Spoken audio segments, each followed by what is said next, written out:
Hello guys, this is me Mohammad Saddam Qureshi और आप देख रहे हैं सेफ ट्यूटोरियल। तो आज हम लोग क्लास 12 का चैप्टर 2 देखने जा रहे हैं गुडविल को हम लोग डीपली समझेंगे। इसका मैंने थ्योरी लाया है इस वीडियो पे। तो आइए गुडविल को हम लोग एक एग्जांपल के थ्रू समझते हैं। सपोज दैट कोई शॉप है ए समोसे वाला और यहाँ पे मान लेते हैं बी समोसे वाला। ये ए समोसे वाला हो गया, ये बी समोसे वाला हो गया। ये एक दिन में 1000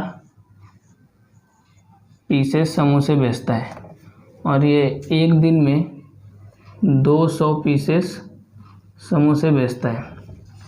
अब ये 1000 बेचता है, ये 200 बेचता है। तो ये 1000 क्यों बेच रहा है? ये उसी मार्केट में 200 क्यों बेच रहा है? सेम मार्केट है, ये 1000 बेचता है, ये 200 बेचता है। तो सोचिए ऐसी क्या बात रही होगी जो ये 1000 समोसे बेच रहा है और ये 200 ही बेच पा रहा है। तो मतलब ज़्यादा समोसे बेच रहा है तो ज़्यादा इनकम मतलब ज़्यादा प्रॉफिट।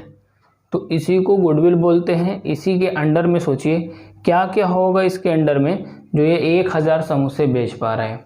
एक तो इसने गुड रेपुटेशन बना के रखा होगा मार्केट में। गुड रेपुटेशन कहने का मतलब है ये जो समोसे वाला का जो ऑनर होगा उसको बात करने का अंदाज़ दूसरा होगा, मतलब अच्छा होगा, मीठा होगा।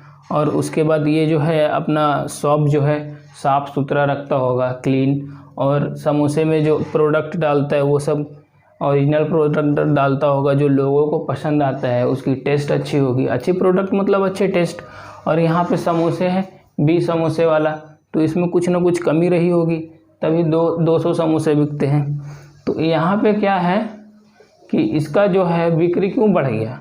तो इसका जो बिक्री बढ़ा है वही है गुडविल के कारण बिक्री बढ़ा है। ये बाज़ार में अपना रेपुटेशन बना के रखा है, गुड क्वालिटी देता है समोसे में, टेस्ट अच्छा होता है, इसलिए इसका बिक्री बढ़ गया है। बिक्री बढ़ गया मतलब इनकम बढ़ गया। सेलिंग बढ़ा तो इनकम बढ़ा मतलब प्रॉफिट बढ़ गया। अब इसके अंदर देखिए क्या क्या आया होगा। ये तो एक अच्छे तरीके से बात करता होगा, दूसरे अच्छे क्वालिटी लगाता होगा और तीसरे मिनिमम रेट रखता होगा। और यहाँ पे देखिए यही है जो 200 बेच रहा है तो इसका कुछ ना कुछ कमी रहा होगा, इसलिए इसके पास 200 ही समोसे बिका। तो यहाँ इसके अंदर जो आया वही गुडविल है। तो गुडविल को हम लोग हिंदी में बोलते हैं ख्याति। तो goodwill is an intangible assets. तो आइए इसके डेफिनेशन की तरफ बढ़ते हैं। डेफिनेशन देखेंगे, फीचर्स और कैरेक्टरिस्टिक्स देखेंगे। फीचर और कैरेक्टरिस्टिक्स दोनों एक ही बात है, चाहे फीचर बोले या कैरेक्टरिस्टिक्स बोले, दोनों एक ही बात है। उसके बाद नेचर ऑफ गुडविल देखेंगे हम लोग। तो चलिए हम लोग चलते हैं अपने मोबाइल स्क्रीन पर जहां हम लोगों को डेफिनेशन मिलेगा। तो चलिए दोस्तों, आ चुका है हम लोगों का इंट्रोडक्शन। तो इससे ही हम लोगों का मीनिंग भी पता चल जाएगा। Generally goodwill means the popularity, reputation and good image of an organisation. Goodwill means क्या बोलता है? पॉपुलैरिटी ऑफ रेपुटेशन, मतलब गुड रेपुटेशन हो, and good image of an organization. It is the result of hard work and honest of honor which attract customers and make it easy to sell. तो ये कहाँ से बनता है? इसका result कहाँ से आता है? हार्ड वर्क और ऑनेस्टी ऑफ ऑनर से। इससे कस्टमर अट्रैक्ट होते हैं और इजी टू सेल मतलब बिक्री करने में आसानी होती है। It is an intangible assets which help a firm to earn more profit. ये एक इंटेंजिबल एसेट्स है जिसको हम लोग ना छू सकते हैं, ना देख सकते हैं, और ये प्रॉफिट ज़्यादा से ज़्यादा अर्न करने की क्षमता रखता है। तो आइए यहाँ पे कुछ डिफिनेशन दिया हुआ है। हमारा पहला डिफिनेशन है, according to Lord Lindley goodwill is the profit earn due to relation and reputation. तो लॉर्ड लैंडली का क्या कहना है?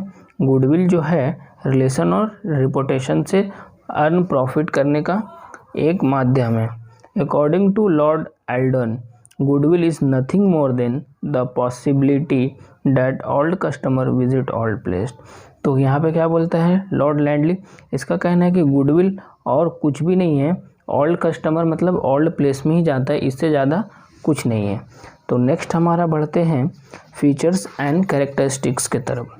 तो features and characteristics of goodwill, it is an intangible assets which can nether be seen not touch. तो ये हमारा intangible assets है जिसको हम लोग ना देख सकते हैं ना ही छू सकते हैं। It is permanent assets as it effect profit earn capability. ये एक परमानेंट एसेट्स है जो प्रॉफिट अर्न करने की कैपेबिलिटी रखता है।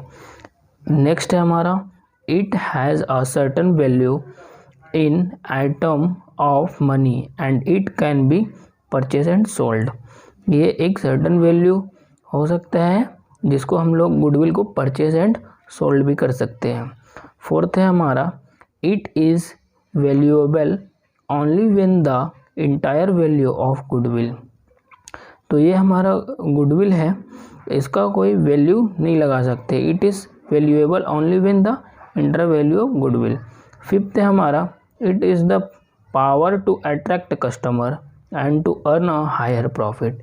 इसमें पावर होता है अट्रैक्ट कस्टमर का, मतलब कस्टमर को अट्रैक्ट करता है अपने तरफ और अर्न हायर प्रॉफिट, ज़्यादा से ज़्यादा प्रॉफिट अर्न करने की क्षमता रखता है। सिक्स्थ है हमारा it is difficult to calculate to exact value of goodwill. तो ये हमारा कैलकुलेट करने में काफ़ी डिफ़िकल्ट है, इसे कैलकुलेट नहीं किया जा सकता है, परफेक्ट वैल्यू गुडविल का नहीं निकाला जा सकता है। सेवन्थ नंबर है the value of goodwill keeps on changing. तो वैल्यू ऑफ गुडविल चेंजिंग होते रहता है, इसका वैल्यू जो है चेंज होता रहता है। 8 नंबर है it is created to various factor. ये बहुत सारे फैक्टर से क्रिएट किए जा सकते हैं। नेक्स्ट है हमारा types of goodwill.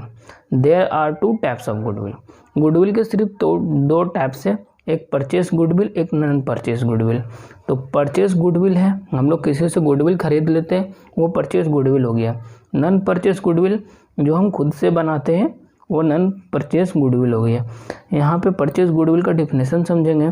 Purchase goodwill is one which arise which business concern is purchase by another business concern and the purchase price along with liability in is in excess of the value of assets acquire.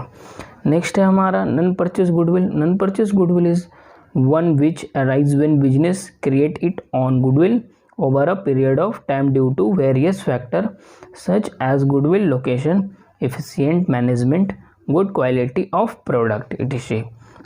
Next हम लोग बढ़ते हैं nature of goodwill की तरफ। ये हमारा है dog goodwill, cat goodwill and right goodwill. 3 तरह का गुडविल है। फर्स्ट हम लोग देखते हैं डॉग गुडविल। ये क्या होता है? A dog by nature is loyal to its master. एक डॉग जो है अपने मास्टर का यानी अपने ऑनर का बहुत ही लॉयल होता है। वो ऑनर कहीं भी चल जाए उससे कोई फ़र्क नहीं पड़ता है, वो उससे ही ख़रीदेगा। तो ये हमारा डॉग गुडविल है। जैसे अब यहाँ पे हम लोग देखते हैं cat goodwill. A cat by nature like it on old house respective of owner. तो यहाँ पे हमारा है कैट गुडविल से हम लोग समझते हैं, जैसे कि मान के रखते हैं कहीं पे हमारा दुकान है, तो उस दुकान पे कस्टमर्स आते हैं, तो उस कस्टमर को कोई मतलब नहीं है वहाँ का ऑनर कौन है नहीं है, वो जहाँ से सामान ख़रीदता था वो वहीं से सामान ख़रीदेगा, चाहे वही ऑनर हो या कोई और ऑनर हो। तो यही है cat goodwill. And right goodwill क्या बोलता है, देखिए rat move one place to another place. तो राइट गुडविल जो है वो एक प्लेस से अनदर प्लेस मूव करता है। ये कभी एक जगह पे लॉयल नहीं होता है, एक जगह से कभी सामान नहीं खरीद सकता है, कभी इधर से कभी उधर से। ये राइट गुडविल हो गया। एक है rabbit goodwill. A rabbit by nature like to live near its hole. तो रैबिट का क्या नेचर है, वो अपने मतलब घर के आसपास ही रहता है, तो अपने घर के आसपास से ही सामान खरीदना चाहता है। Thank you to watching share tutorial. I hope आपको समझ में आ गया होगा गुडविल का फुल थ्योरी। तो चलिए हम लोग नेक्स्ट वीडियो में हम लोग इसका प्रैक्टिकल क्वेश्चन देखेंगे, न्यूमेरिकल टाइप क्वेश्चन देखेंगे।